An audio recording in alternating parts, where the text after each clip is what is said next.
Hello and welcome to the Unlucky Frog Gaming Podcast. You are joined by your usual hosts here. We've got Ryan.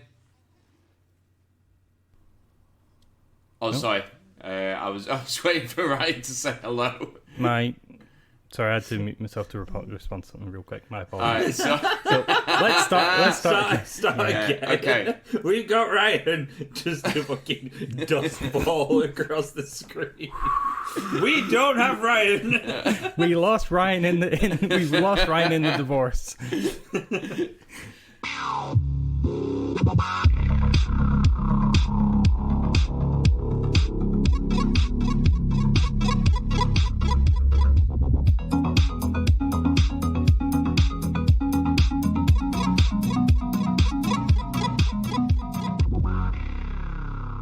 Hello and welcome to the Unlucky Frog Gaming Podcast. You've got your usual hosts here. We've got Ryan. Hello.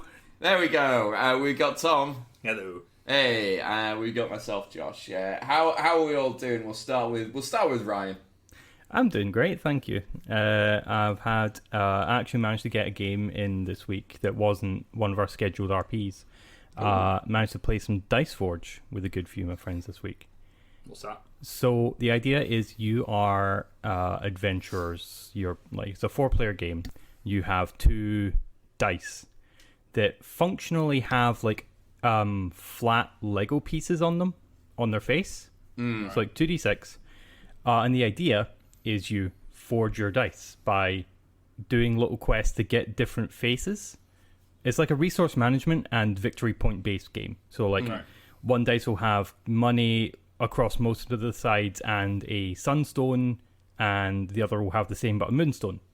Right. And your sun and moonstone, you cash them in to go on quests to get stuff like more inventory space for your resources, better dice, specific slates for your dice. Mm-hmm. And you basically, the idea is you take one of your dice, pop out one of the faces, and insert the new face onto it. So when you roll next time, you have a better chance of either getting more rewards or doing something fun, like duplicating a reward of the other dice and things like that. And that's for me, I love that idea, but it's also got one of the best, this is going to sound really weird, one of the best presentation boxes.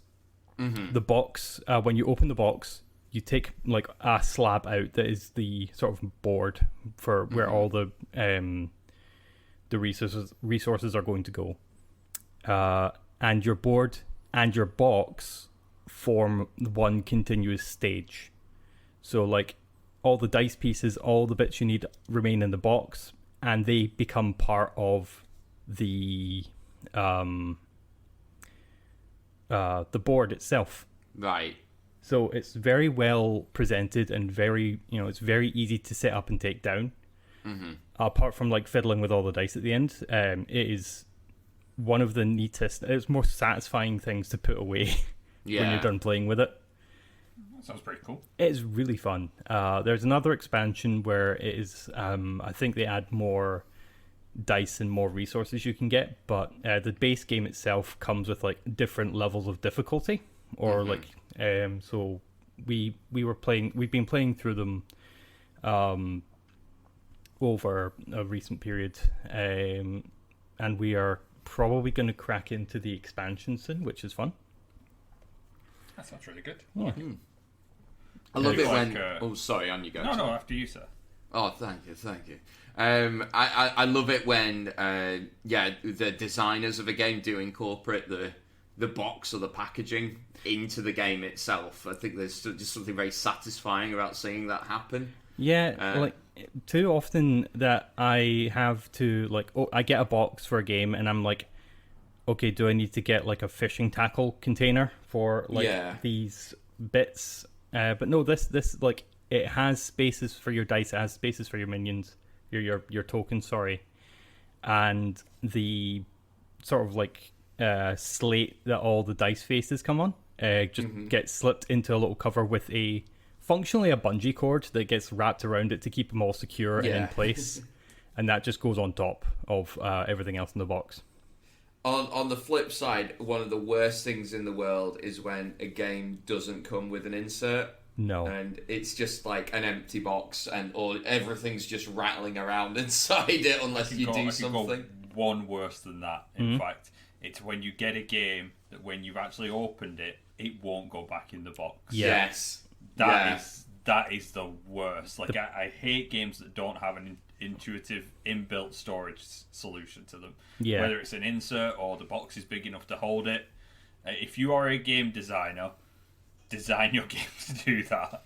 Do you know who's really bad for it? And I'll give them a little bit of leeway because obviously the miniatures have to be built, so the sprues take up a lot of space. But Games Workshop games never have like an insert or anything. To the point where there's a little cottage industry of people making foam inserts for their games, which I may have purchased. Offender with Games Workshop that really annoys me. I don't mind that their boxes don't have like inserts in them. What annoys me though is when they will have a box. So say you've got a starter set for 40k or whatever, and you'll get like a dreadnought in it, and you can't put the dreadnought when it's built back in the box. Yeah, you just like bow the entire box around the dreadnought. If you stand it up, it crushes the dreadnought. If you put it on its side, its base is too wide to like store it. Like, that really gets on my wit. Even in death, I'm cumbersome. Yeah. That's really frustrating. It's something I've struggled with a lot over the past few years. Not with Games Workshop, although I have with Games Workshop, but it's with the card games I play. Yeah. They're not designed in mind of storing their own cards. Like, they will have... In some cases, they'll have like so say it's a longer box, it's rectangular and it's longer. They'll have like a split down the middle, right? So you could store the cards, but they don't design it to put deck protectors in. Yeah. And I'm like, nobody in their right mind does not sleeve these cards. If you check anywhere on your community, 90% of your players, your serious players, are sleeving their cards. Yeah. Make it big enough or make it modular that you can have sleeved and unsleeved. Is this legendary? Because I was just thinking like the legendary, because I've got a copy of the base game for that, and I remember I mind that does have an insert for it, but will that not fit sleeved cards then at all? So, funnily enough, the legendary core game will let you fit sleeved cards. Right. But it's the other versions aren't as forgiving. Right. And Champions has the same issue as well. Champions will fit sleeved cards, but it's not a comfortable fit. See, sure. I wonder what it would take for. I'm just looking around my room, and I actually realised I've got Smash Up over there. Yeah. So I got the extra box that has the foam inserts for the decks they'd produced at the time. I wonder how much it would cost, or what size of box you would need for the games that you mentioned there, like for Champions. That is an expansive, sprawling game from what I've seen of your shelf. Yeah. I don't imagine you'd get one neat and tidy box. You know what they used to do. This is gonna sound weird. Do you remember the old collectible Where's Waldo magazines where you had like the almost like the Polly Pocket Folio? Yes. I do not remember those. Oh wow! Oh no way! So it was basically like Where's Waldo around the world, and like almost like a Horrible Histories style thing. Yeah. But you had like these little folios that came with them.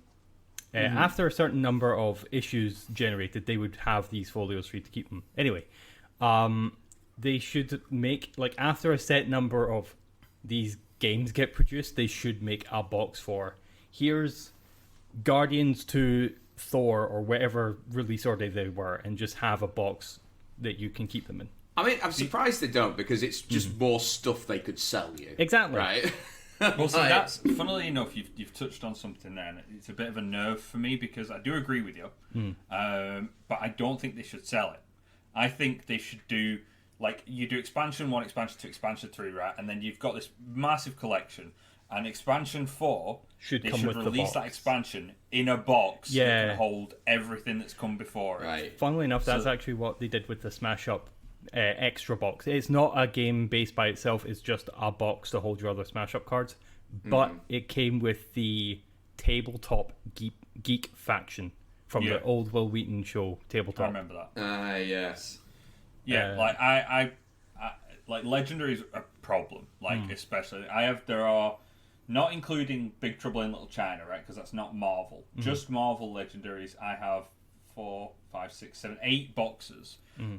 Those are that's not including the little boxes. Those are all the big expansion boxes or the core boxes. Like there is no portable solution for that. The most I've seen people get in these, like, they look like drug dealer cases, like these big silver card cases, you know, like the suitcase kind of things. The things you'd expect Kaiba from Yu-Gi-Oh to rock up with. That's pretty much exactly it. You know, you crack it open, and it's got fucking Exodia sitting on the top of it, right? Like it's like these big like boxes that like they can fit, like maybe they can decant it into like 3 of them, which is the most portable I've seen it, and that's not that portable. Yeah. But yeah, they really need to come up with, and I don't know what it would be, but they need to come up with a better storage solution. You should not need a roadie for your card game. I mean, it's kind of badass if you do, though. Yeah, like, this is my tour crew, and these are my card games. Legendary, I remember when I used to do the board game clubs at work, I used to be able to take Legendary to work with me. Because I was at a point where I had maybe the main game and like 2 expansions, so you could put them into like 1 or 2 boxes, and I could take that to work and we could play it. I can't take Legendary. I can't take it anywhere. When I moved house, Legendary had its own seat on the car. You know, that's Legendary has got, you know, priority treatment now at this point in my life. Seat belted in, pat on the head. I hear Tom tucks it in at night. I mean, might as well. with a collection that size, I would read it bedtime stories. Yeah. I'm really bad for like keeping stuff, right? I'm not on hoarder levels, but like for things that I like, I keep things. So like with Legendary, you've got the big expansions, but then you've got the little box expansions, just like the ones that are kind of like, you know, like an A3 size kind of boxes. And I keep them, and like they're empty boxes. I've got 20 empty boxes sitting on my shelf just because I don't want to get rid of them because I like the boxes. They kind of look nice, don't they? Though. Yeah, they complete the collection. Yeah, I mean, it shows how, you know, ridiculously nerdy I am. Josh and I just reinforcing the hoarder aspect there. Yeah, I mean, if that's your thing, you're in the right hobby here. Yeah. Like, you're enabling me a little bit. We don't play tabletop games. We hoard it like jealous dragons. Like, it's true.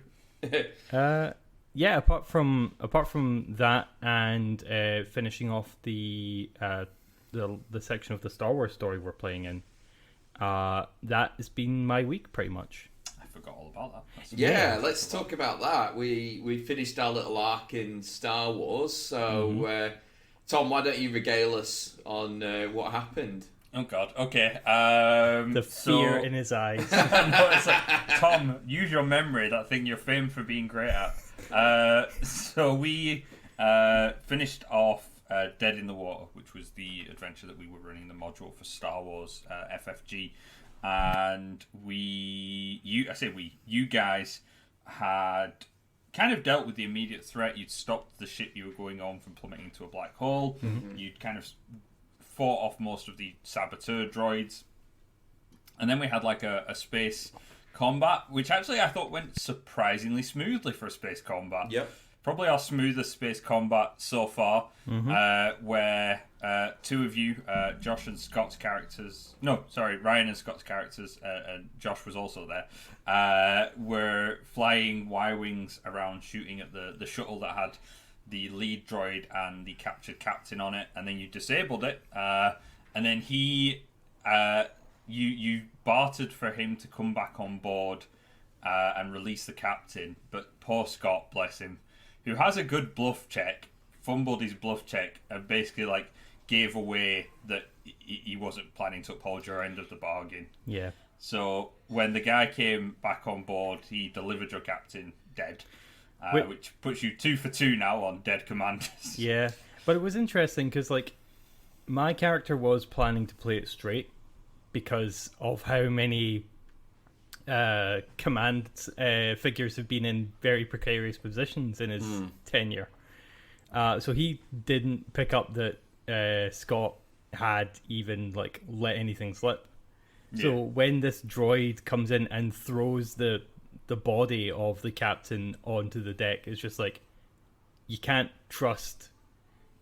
Now I see why they couldn't trust any of the separatist droids, because this is how they act. And he was like, he was born in the Clone Wars. Like his planet shortly after the Clone Wars got subjugated. So his whole thing was, maybe we were on the wrong side the whole time. So, like, the interesting thing with droids, I think, in Star Wars and in other media as well, is they don't have empathy, right? They don't, like, they lack that core aspect of humanity. You know, they can have intelligence, they can have, they can have a degree of cunning and thoughtfulness, and to a degree they can have, be able to advance, but they don't have emotions, right? It's a big part of, like, character arcs for people like Data in Star Trek, the absence of emotions. So they will look at it purely logically, and when he's looking at that purely logically, he goes, well, they're going to destroy me anyway, so I might as well at least complete part of my mission parameter, because I have nothing to lose. Whereas a person in that scenario, albeit not an evil person, might be like, I'm not just going to kill someone for the sake of killing someone. There's that off chance I might be able to talk my way out of this. They'll have a degree of sympathy or hope or optimism. But they're just so cold and so calculating. It's why machines are so scary. It's why, like, Terminator was such a, like, not scary film, but, it was frightening prospect. Unsettling, yeah. So, you had this very cold, very calculating machine that just looked at the cold facts of it. He'd been lied to. He knew you weren't going to hold up your end of the bargain, so why do anything but what he did? But you guys, you beat him. You destroyed him quite savagely. Then you were able to find out where he had been manufactured, which led you back to the planet where the droids that come onto your ship and been activated against you were constructed. And it turned out that the person who sold you the droids in the first place was actually an Imperial agent, an Empire operative, an officer, in fact. So you defeated them. One of them got away, but you got the woman who had been posing as a sort of smuggler captain. You blew her leg off, rather unceremoniously for her, but you did capture her. Yeah, we got back to tank. She can heal. I mean, that leg ain't coming back. Like, that's not how Bacta works. Yeah, I was gonna say. I mean, the rest of her might be all right, but she's legless. Yeah. That's gone. She'll need a cybernetic leg or something similar. She gets the on the medical freighter scene from when Luke gets his robotic hand. Basically, except she gets from a jail cell. I can't see the Rebel Alliance supplying a captured Imperial officer with a prosthetic leg, though. It's just not overly likely, given their finances. So that wrapped up the Dead in the Water scenario, and we're now moving into a new sort of leg of the campaign. We're getting a couple of new players because we've lost a couple for one reason or another. So we're refilling players, and you guys have opted. You were given a couple of options of positions, basically stations that you wanted to be in, whether you wanted to stay on your ship, the Crate Fang, whether you wanted to take over the larger vessel that you'd saved, the Shadow Raptor, or if you wanted to be positioned on a planetary base. And you guys have chosen planetary base, so we're going to be kind of opening up a new chapter with you guys operating off of a base of operations. Yeah, presumably with a very nervous commander as well, given our track record. Yeah, that's a fair point. Just like, not sure. These guys seem like a bad penny. Yeah. It's like, are you sure they need to come to under my command? Can I promote someone else to command them specifically so I don't get targeted? I have been thinking about retiring. The thing is, admittedly, right, you are 2 for 2 on commanders being either killed or captured, right? But I will say the first instance that things went real bad, right? But they weren't entirely your fault. Like, you were betrayed by one of your own. The situation just kind of escalated, and you made the best of a very, very bad situation, and you were lucky to get out of it alive. Mm-hmm. That situation from the most recent module, you guys actually put a really good show into that. Like, you saved most of the crew, you saved the ship, you uncovered the conspiracy, you captured an Imperial officer. So yes, the captain did die, but in the grand scheme of how that could have panned out, you did really, really well. Like, you mitigated most of that. The ship has not been pulled into a black hole and spaghettied, so I'm quite happy with how things went. Yeah. So that was fun. So yeah, I'm looking forward to the next leg of our Star Wars adventures. Yeah, likewise. So that was Ryan's week. Yeah. That was your week, Tom. 20 minutes Mine was very in. similar, funnily enough. I had the same Star Wars game. Our other Star Wars game didn't run because of some technical issues. I was actually supposed to be going down south for my mum's birthday, but because of all the chaos with the trains this week, I got as far as Motherwell and then had to come home because they all got cancelled. So I got a refund, but yeah, I'm not... it's my mum's birthday today, so happy birthday, Mum. Happy birthday, Tom's mum. So yeah, it's... I'm not here, but I've spoken to this morning, so that was nice. So yeah, other than that, it's been pretty standard. I didn't enjoy the heat. I'm not gonna lie, that wasn't fun when I was like baking in the office on like Wednesday. But yeah, it was. I really like hot weather, but I am not designed for it at all. Mm-hmm. So I like hot weather when I'm in control of the situation. So when I can go and cool down somewhere, when I'm not working, when I can go outside and sit in it and enjoy it and have a nice cold, strawberry daiquiri or whatever I'm having at any given point in time, and actually get the benefit of it. But when you're trying to work, and I have like quite a small office that has a tiny window, and it got real hot real fast, and then I've got computers on as well, heating it further. So I'm pretty sure I've lost a couple of pounds. Like, I just sweat that out like a mofo. Result. But yeah, no, I didn't enjoy that. So I'm glad that it's a bit more survivable now. Yes.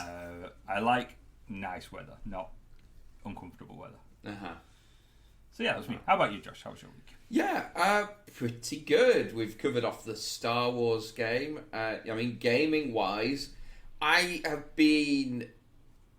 mentioned previously, like, my sort of interests get various interests have peaks and troughs, right? And I'm definitely coming up to a Magic the Gathering peak because I've been playing a bit more Magic Arena. I've built a deck for Historic on that, which I've been playing through, and I've done a couple of drafts, so I've been enjoying that. Gaming wise, not much else, he says, racking his brain.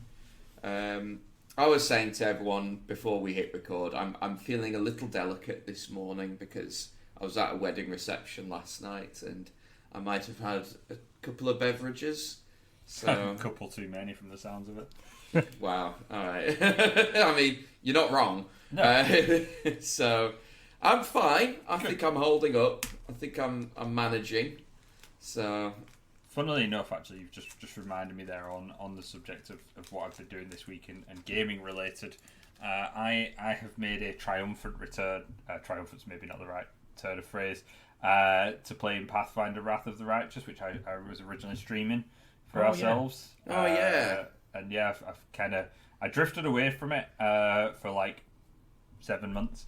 But over the past couple of weeks, I've made a bit of a return to it, and I'm blazing my way through it now. I've been power gaming it a little bit, so I think I'm getting quite close to the end. I've unlocked a new mythic path in it, and which is kind of not a mythic path, which is that I've given up my mythic powers to be a legendary human instead, which means that you can level up. So Pathfinder normally caps at level 20.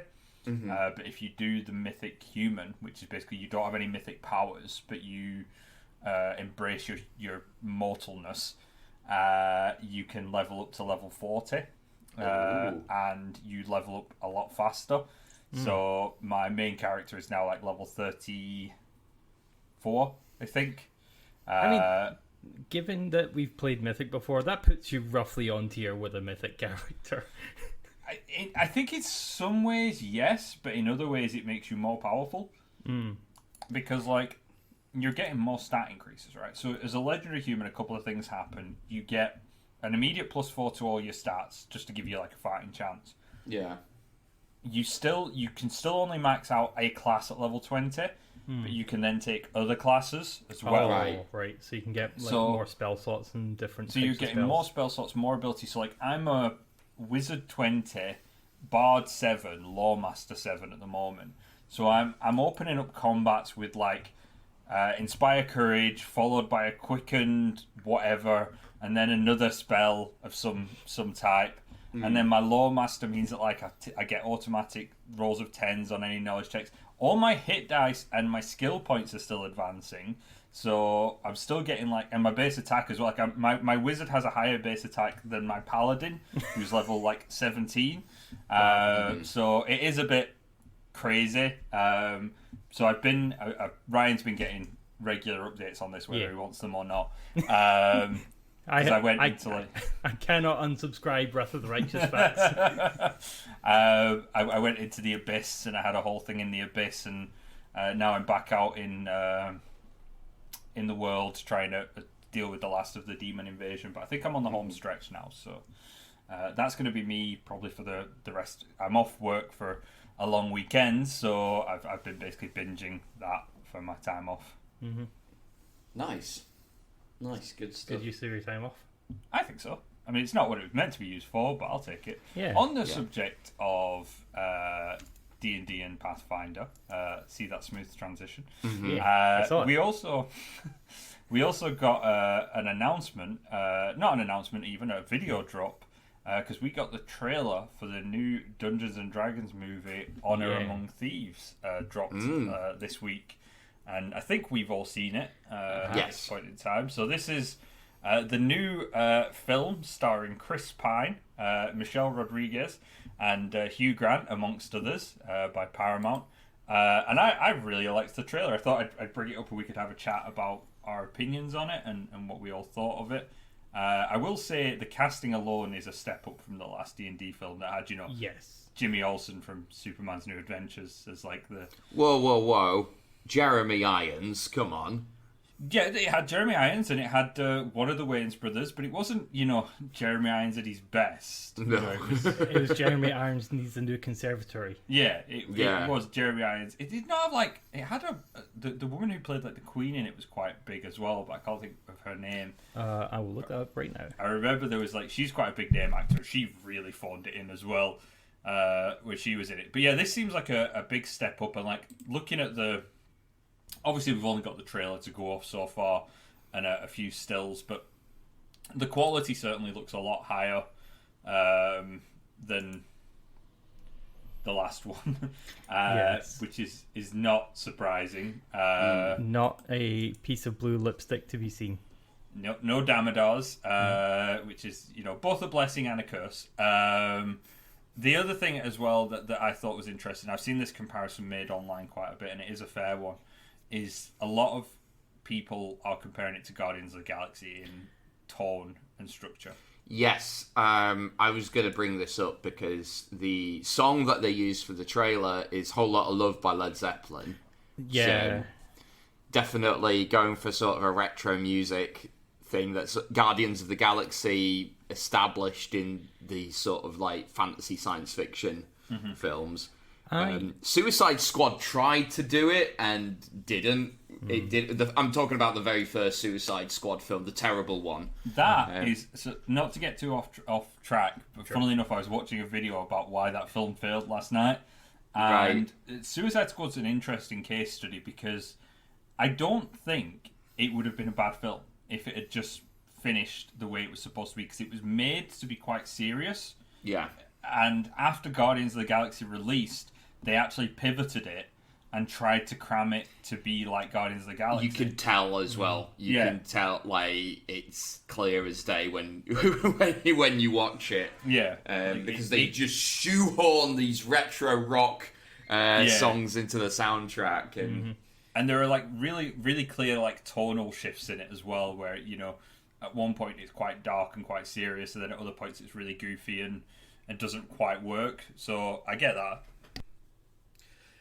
Certainly, I think the Marvel films in general, though, do have a lot to answer for. We're kind of seeing a lot of how do I put this? It's sort of like the it's a comic book movie. Like it's got the feeling of like the ragtag group of people with extraordinary abilities that have to come together to save the world.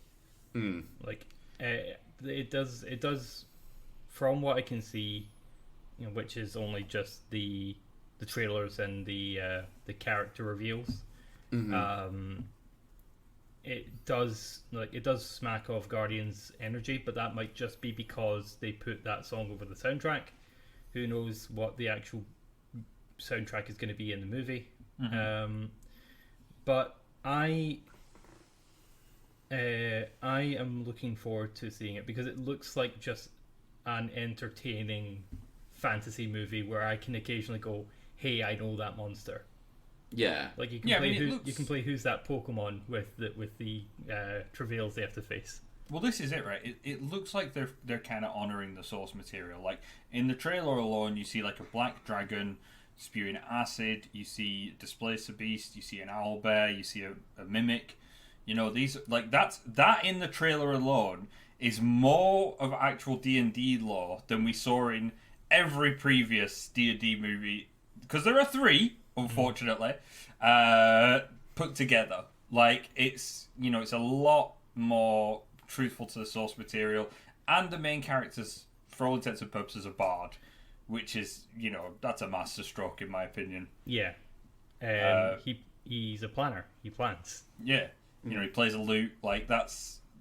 Having Chris Pine as kind of like a bard as well, I think is kind of a good bit of fun casting. Yeah. The one criticism I have kind of seen levied against it so far, which I do agree with to a point, they've not really got a lot of diversity of like the D&D species or races or heritages, whatever you want to call them, kind of in the main cast. You've got humans, elves, and a tiefling, but they all kind of look human. Yeah, like the druid's a tiefling. Yeah. Right, I didn't even... Yeah, because she does have, like, little horns, doesn't she? I didn't even clock that. A lot of people may have, like, been like, oh, that is... another criticism I've seen is that's Keyleth from Critical Role. Yeah. With smaller horns, even though Keyleth's, like, headpiece is, like, an actual, like, ornamental headpiece. Yeah. But it's a girl who wears green with red hair who can occasionally turn into things, which it's not a bad archetype, but it is something that has recently been done before in like Amazon Prime. So yeah, but this is the thing, right? I don't think that's a bad thing. Yeah, like one of the things they say imitation's the greatest form of flattery. Like if something works, if something is good. If you take that and spin it in a different way or use it, this is like, it's what Blizzard used to do with World of Warcraft back in the day. World of Warcraft was not innovative. People think World of Warcraft broke the mold. It didn't. It just took the best of what was out there and put it together. And that's why it was so popular. They took all the best things and they put them together. And like when someone made something new, they took that and they put that in as well. Like they were like, we'll have that, that's good. We'll have that, that's good. And it was when they stopped doing that it actually started to sort of go downhill. To stagnate, yeah. Because they're not innovators, they're improvers. They take existing things and make them better. They just don't have the sort of creativity to make stuff good. Anyway. Blizzard aside. Before I go on a rant about that, I'm happy for them to take existing archetypes, like expected things, and put them in and just make them good. Yeah. I don't... I said this to you guys the other day. I don't expect this to be film of the year. I'm not looking for it to be the best movie ever made. I'm not looking for it to even be on the level of like Guardians of the Galaxy or a good Marvel film. Yeah. As long as it is a half decent D&D film, I will be happy. So what you're saying is you don't think this is going to be Chris Pine's Oscar vehicle? I mean, who knows, right? Like, the Oscars Yeah. have been weird recently, but, like, maybe it will be. Probably not, though. So, yeah, that's my thoughts on that. There we go. Well, stay tuned, guys. Obviously, we're going to watch it when it comes out. Oh, yeah. So we'll let you know our thoughts as and when. I think just before we wrap things up, it is 5 weeks until Tabletop Scotland. Ooh. That's approaching fast. So that's like the woo of like just being thrown through a roller coaster and having to go over one last hill. It's the sad divorcee at the bar woo, you know. I'm happy to be out. I'm not happy why I'm out. That doesn't apply to Tabletop. I was going to say, like... That applies to the Woo specifically. We are just panicking because we haven't wrote this pub quiz yet, so that's why. But we've got 5 weeks to do it. That's tons of time to write a pub quiz. Yeah, it'll be fine. We're pros at this. Yeah. It's going to be good. I'm looking forward to it. But just a couple of things.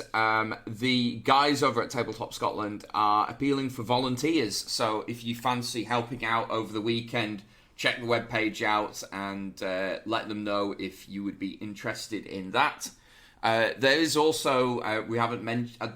no, I think we have mentioned it, but in passing, there is going to be a wargaming section this year.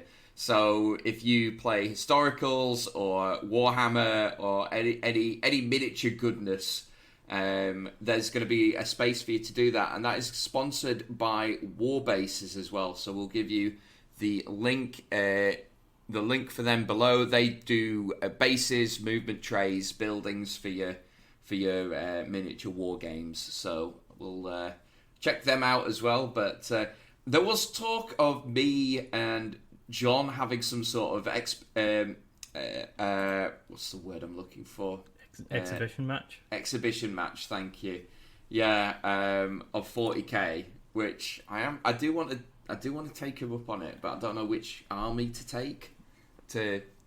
What would be my best chance of success there? You are aware we're working, right? Like, this isn't playtime for Josh. We'll have a bit of downtime. Maybe not enough for a 40k game though. I mean, if you could play fast, maybe. You could just set your minis up and then play rock paper scissors.